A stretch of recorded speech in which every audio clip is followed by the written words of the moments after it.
here, and today we're going to be talking about a 2009 Norwegian comedy horror film called Dead Snow. As the movie begins, a girl called Sarah is seen being chased through the snows of Norway.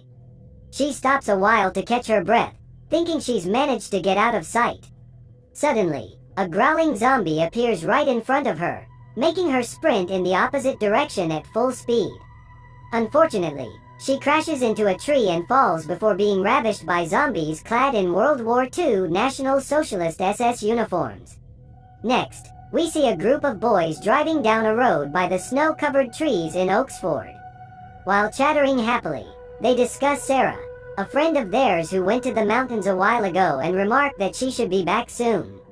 In a separate car, a group of 3 girls is shown driving down the same road.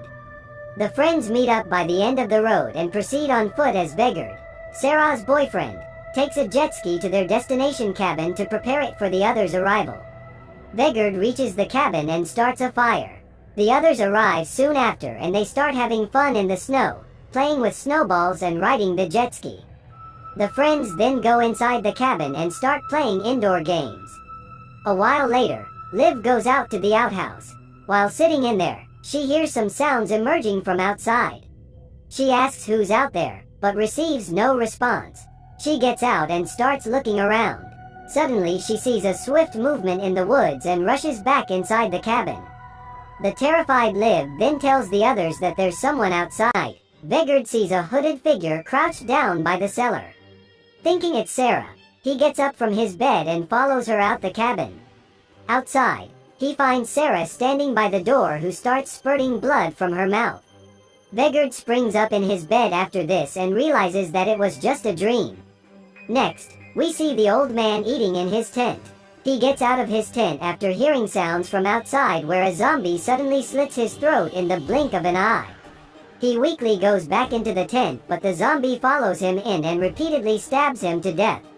The next morning, Vegard decides to go out into the mountains to look for Sarah. He tells the others that if he does not return within a day, they should return to the car and find help. Vegard then rides away on his jet ski. The rest of the friends are seen having a good time by the cabin as Vegard takes the jet ski up the mountains. While making a stop to eat, Vegard comes across the old man's tent.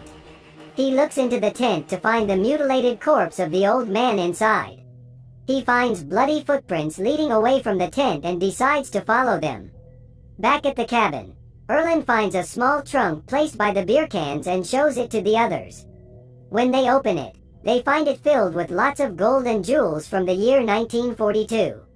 While following the footprints up the mountain, Vegard falls into an underground cave. The other friends are seen going crazy with the jewels, trying them on and joking around with it.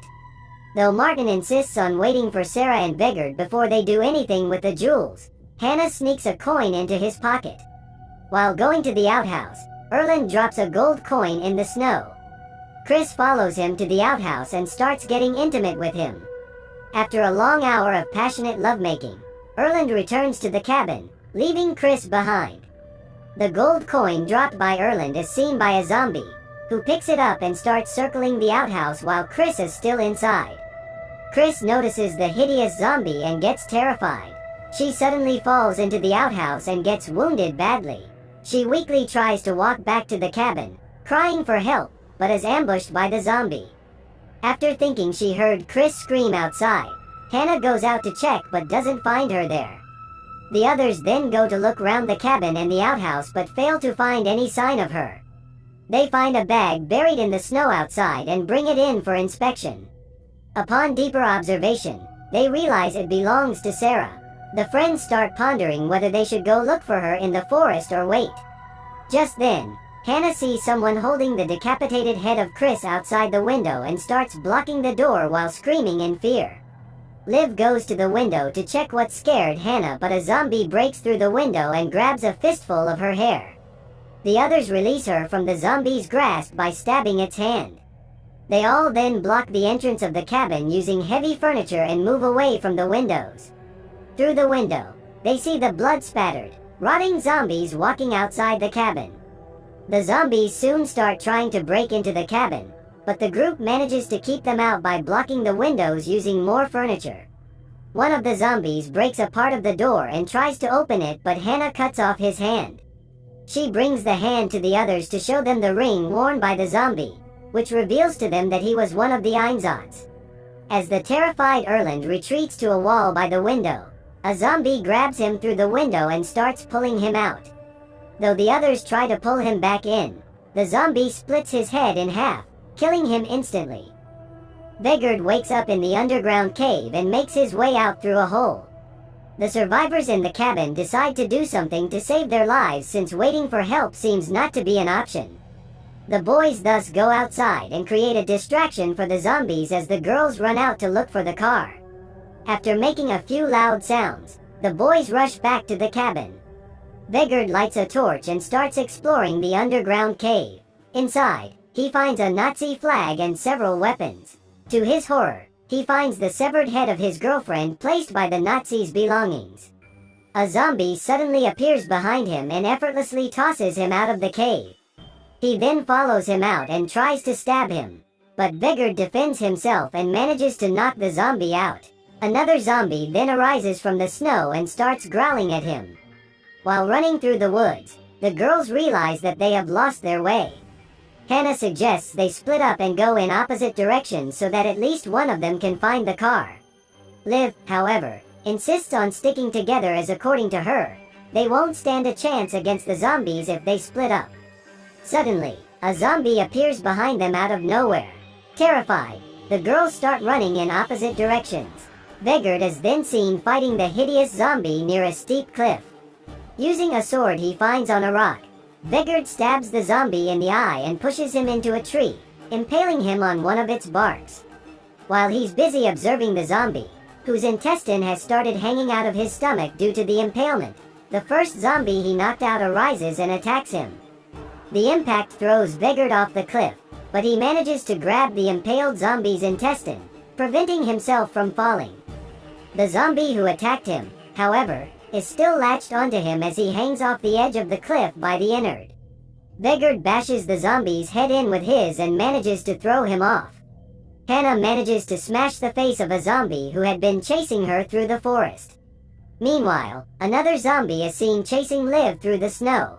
Unfortunately, a zombie appears right in front of Liv and knocks her out with a punch to the face. When she wakes up, she finds two zombies crouched over her, pulling her intestines out of her stomach. From the top of a tree, Hannah observes an army of zombies assembled under the command of another zombie, who appears to be Colonel Herzog. As their commander signals to them, the zombies start spreading out into the forest. While two zombies walk past the tree Hannah is on, a raven starts cawing at her since she's close to its nest. Hannah kills the raven, but the sound ends up alerting the zombies. They start climbing up the tree, but Hannah jumps down, killing one of them, and starts running away. While running, she nears a steep cliff and realizes she has reached a dead end. Turning around, she finds a zombie standing right in front of her. She starts stomping on the ground as the zombie advances at her. This shifts the snow covering the cliff and makes them topple off the edge. We're then taken back to the cabin, which is now under attack by the zombies. While trying to scare the zombies away with lit torches, the boys accidentally light the cabin on fire. They try calling someone for help, but the lady on the other end hangs up, thinking it's a prank. Desperate to save themselves, they run out to the shack. They find a few weapons in there and get ready to attack. The blood-spattered Vegard sews up a wound in his neck and rides away on the jet ski.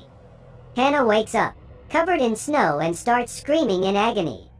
She finds a growling zombie, covered in snow nearby, and kicks him in the face, killing him on spot. Martin and Roy walk out into the open, equipped with the weapons, as an army of zombies charges at them. They run towards the zombies and start hacking them to pieces. Once they've killed all the zombies, more of them start rushing to them from the woods. Just then, Vegard appears on his jet ski and starts killing the zombies with a machine gun.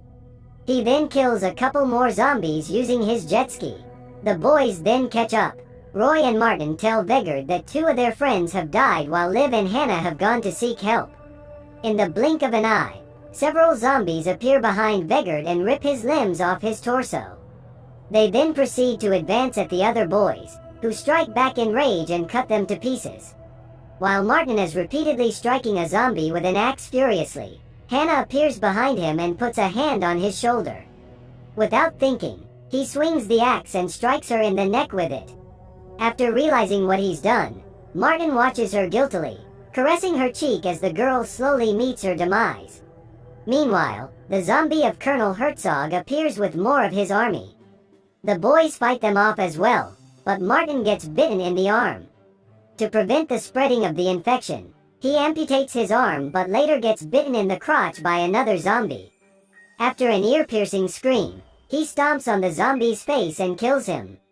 They both then look at Colonel Herzog, standing right in front of them, and decide to take him down.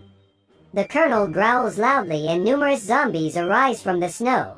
Realizing they now stand no chance against the army, the boys start running for their lives. One of the zombies catches up to Roy and hits him over the head.